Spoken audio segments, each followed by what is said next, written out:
মাওলানা মিজানুর রহমান আজহারি বাংলাদেশের একজন বলিষ্ঠ কণ্ঠস্বর, ঠিক কিনা বলে? মাওলানা তারেক মনোয়ার বাংলাদেশের একজন বলিষ্ঠ কণ্ঠস্বর, বাংলাদেশের নুরুল ইসলাম অলিপুরি একজন বাংলাদেশের তাওহীদবাদী মুসলিম মিল্লাতের আপনার বলিষ্ঠ কণ্ঠস্বর, ঠিক কিনা বলে?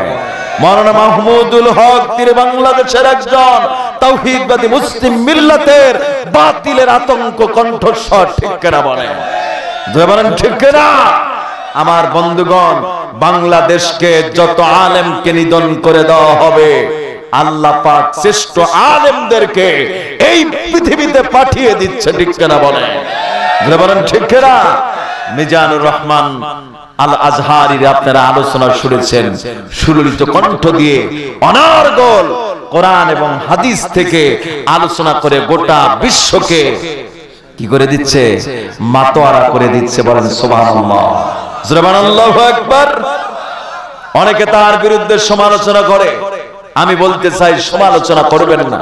সমালোচনা করা সহজ, কিন্তু তার মতো হওয়া কিন্তু কঠিন, ঠিক কিনা বলেন? তিনি ছোট্ট মানুষ, যে ডিগ্রি গুলো নিয়েছে, যত পড়াশোনা করেছে, এরকম 2-4 জন দেখার।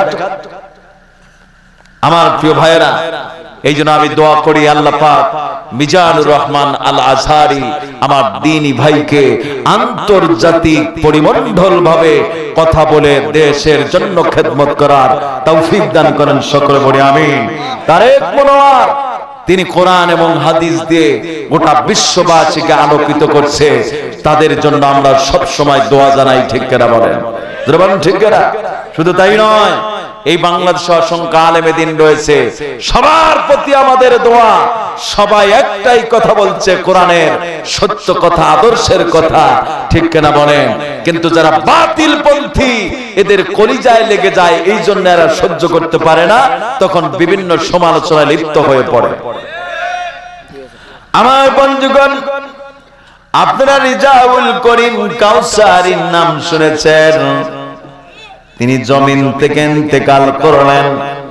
তিনি ছন্দ আকারে, ছন্দ প্রকারণের মাধ্যমে কত সুন্দর করে আধুনিকতা নিয়ে এই বাংলাদেশের মানুষকে কোরআনের কথাগুলো সহজ ভাষায় বুঝিয়েছে। আমার ভাইয়েরা, এই কাউসারী জমিন থেকে বিদায় নিয়ে গেল। 17 দিন পরে তার স্ত্রীও জমিন থেকে বিদায় নিয়েছে।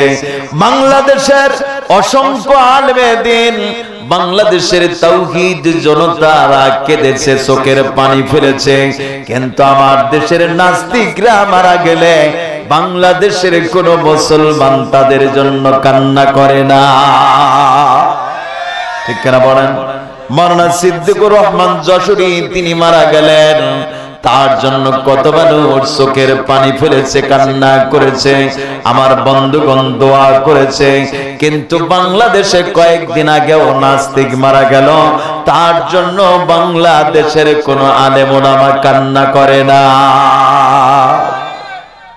আমার প্রিয় ভাইয়েরা, এই জন্য গোটা পৃথিবীর আলেম ওলামা যখন মারা যায়, আল্লাহর ভুবন পর্যন্ত কাঁদতে থাকে, ঠিক কিনা বলেন?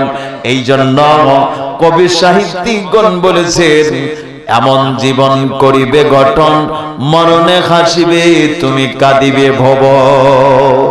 এমন জীবন তুমি গঠন করে যাও, তুমি হাসতে হাসতে জান্নাতে চলে যাবে, আর তোমার জন্য গোটা আকাশ বাতাস, গোটা ভুবন কান্না করবে। আল্লাহর মুমিন বান্দারা কখনো মরে না, আল্লাহর মুমিন বান্দারা কখনো মরে না, ঠিক কিনা বলেন? এদেরকে আল্লাহ রাব্বুল আলামিন জান্নাতের শুভ সংবাদ দিয়েছেন। ইয়া আইয়াতুহান নাফসুল মুতমাইন্নাহ ইরজিই ইলা রাব্বিকি রাদিয়াতাম মারদিয়া ফাদখুলি ফি ইবাদি ওয়াদখুলি জান্নাতি। আল্লাহর প্রিয় মুমিন বান্দাদেরকে আল্লাহ পাক জান্নাতের শুভ সংবাদ দেন, জান্নাতের প্রবেশের অর্ডার দিয়ে দেন। আমার বন্ধুগণ, এই জন্য ভালো মানুষেরা যারা জমিন থেকে বিদায় নিয়ে চলে যায়, এই জন্য আল্লাহ তাদেরকে জান্নাতের ঘোষণা দিয়েছেন।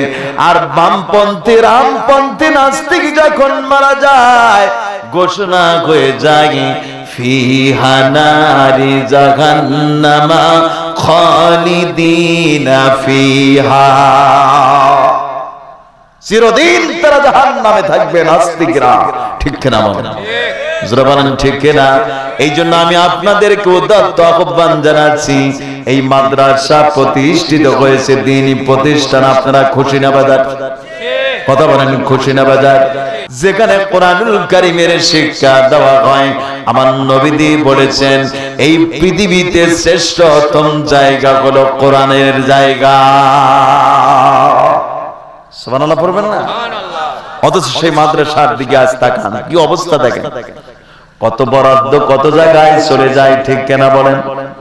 কত জায়গায় কত টাকা কত জায়গায় বাজেট হয়ে যায়।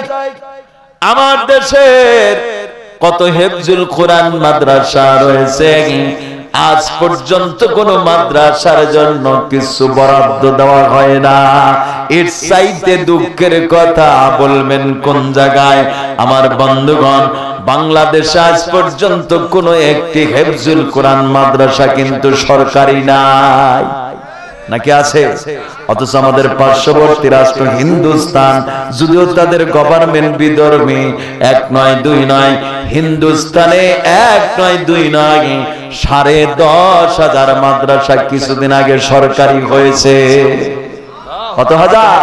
মসজিদের ইমাম মুয়াজ্জিন পর্যন্ত, ইন্ডিয়ার সমস্ত মসজিদের ইমাম মুয়াজ্জিনরা মাসে মাসে ভাতা পায়। আমি 2012 সালে যখন ইন্ডিয়াতে বিভিন্ন প্রদেশে গিয়েছিলাম, সেখানে দেখে এসেছি ইন্ডিয়ার সমস্ত মসজিদের ইমাম মুয়াজ্জিনদেরকে মাসে মাসে ভাতা দেওয়া হয়। এখনো কিন্তু সেই বরাদ্দ তাদের জন্য সংগঠিত রয়েছে। অথচ এই বাংলাদেশে ইমাম মুয়াজ্জিন বরাদ্দ পাওয়া তো দূরের কথা, বাজেট পাওয়া তো দূরের কথা, লাঠি পিটা করে জেলখানায় দিয়ে যায়। এখানে বলে কারে নিয়ে যাও? ইমাম মুয়াজ্জিনের সম্মান কে দিয়েছে? কার দিকে চোখ রাঙাও? তোমার চোখ আল্লাহ জাহান্নামে পোড়াবে। একজন হাফেজের মর্যাদা জানো? যার সিনার মধ্যে কোরআন রয়েছে, হাসরের ময়দানে ফার্স্ট ক্লাস জান্নাত পাবে কোরআনের হাফেজ। ঠিক কিনা বলেন? জোরে বলেন ঠিক কিনা? আজ তাদেরকে সম্মান করা হয় না, ইজ্জত করা হয় না, বেকা চোখে দেখে। এরকম আছে না? আছে না ভাই? এদেরকে মাথার তাজ, এদেরকে সম্মান করবেন, বুকের সঙ্গে জড়িয়ে ধরবেন, খেদমত করবেন, খানা দিবেন, পয়সা দিবেন। আপনার কামাই রুজিতে বরকত হবে, আপনার বিপদ আপদ থেকে আল্লাহ রক্ষা করবে। সাদকাতু তুরাদ্দুল বালা, সাদকা দিলে বালা মুসিবত দূর হয়ে যায়। এইজন্য রাসূল আকরাম সাল্লাল্লাহু আলাইহি ওয়াসাল্লামকে জিজ্ঞাসা করা হয়েছিল, ইয়া রাসূলুল্লাহ, উত্তম দান করার জায়গা কোনটি? রাসূল সাল্লাল্লাহু আলাইহি ওয়াসাল্লাম বললেন, তোমাদের উত্তম দান করার জায়গা হলো মাদ্রাসা, মসজিদ।